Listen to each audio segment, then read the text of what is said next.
possibilities of that. And this is just the beginning. So that is another major problem for businesses.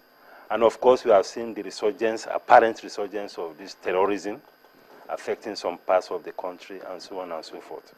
So generally, this is the kind of environment in which we have operated in the beginning of your comment. You said it was a bit of a mixed, but doesn't look like mixed. It looks like if you look at debit and credit side of it, or the trial balance, it looks like we are more in the debit than in it's more of debit in credit. Yeah, now, yeah. The key question I would just like to ask is, how have your members been surviving as companies? Have they been increasing prices? Have they been reducing the quantity and quality of the products? Perhaps for those who are in the fast-moving consumer goods, have they been laying off staff? What have they been doing to survive the first 6 months? It's a combination of all the things you have said. Because first, you are dealing with a market with a weak demand. So there is a limit to which you can transfer your costs to the consumers. So straight away, quite a number of them have to cut their margins. Their margins actually suffered significantly. In fact, for some of them, the margins are almost zero.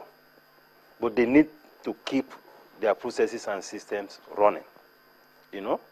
And for some of them, they have to also see how they can come down to the level of the consumers. You know, repackaging, you know, going for smaller size packages, targeting. Because I noticed that. Those are some of the survival strategies. I wasn't trying to think smart, but yes. I just noticed that a few food and beverages have reduced in quantity of what you see in the sachet. Which is a very bit of a clever, well, if you want to put it, well, it's a choice, ingenious way of consumer not paying more, but getting lower volume and perhaps value for what they pay. Now, if that was the survival strategy for the first half of the year, now looking at all the reports you've seen, do we have something that tells us that the second half of 2015 would look significantly better? Looking again, now we go back to the CEO, the new administration, and the new president, Muhammadu Buhari himself, and the rest of his team.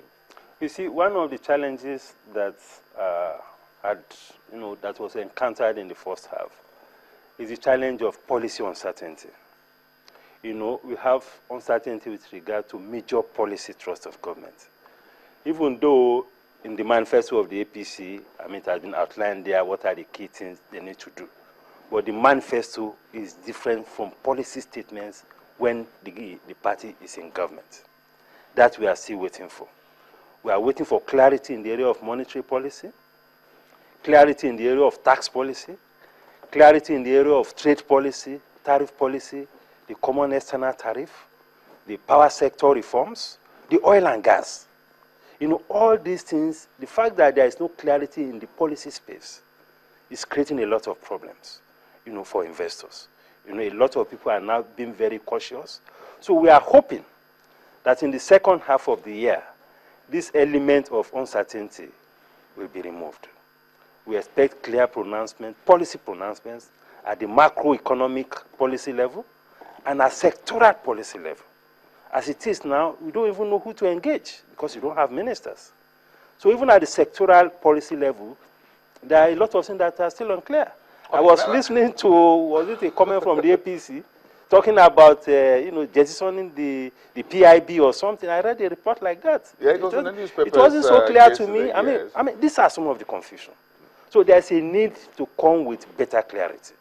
And that is why we are saying that it is necessary for the government to settle down very quickly and give proper direction in terms of policy. Let us try and iron out something in the next 2-3 minutes of this conversation, and I'll take you to the most current one on the table. The central bank had come out with the new rules on foreign exchange, and those exempted from the list of imported items using the currency market to source their funds for those imports, sardine and things like that.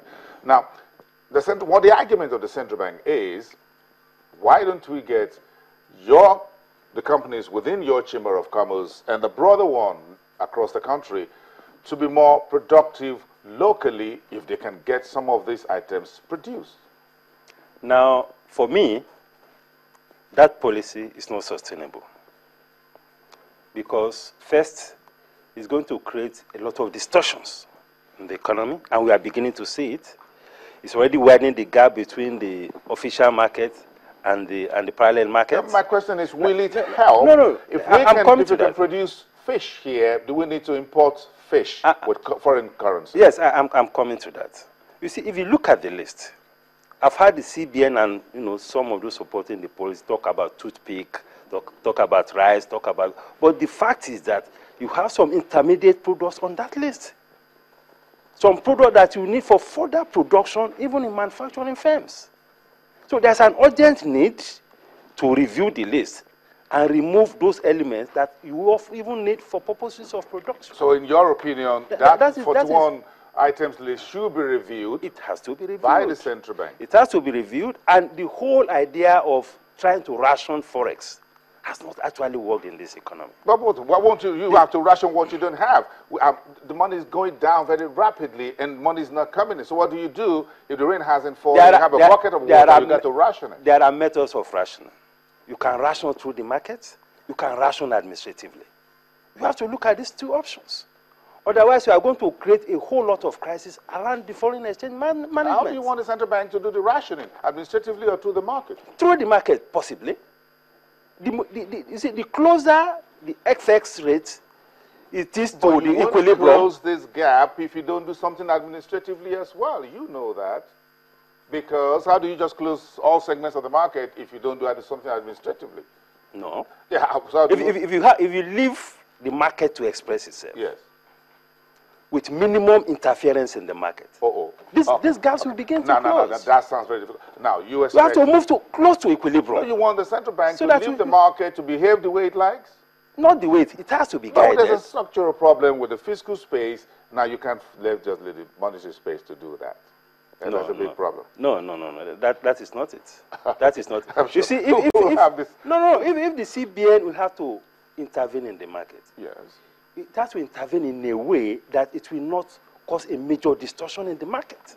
Okay, I think we'll leave that conversation for now. With the time space we have, the conversation continues. Thank you very much for coming. Thank you. Muda Yusuf, the Director General at the Lagos Chamber of Commerce, speaking to us. Of course, you know how to continue the conversation online via our Twitter handles. Let's take a break. We'll be back with the final lap of the program.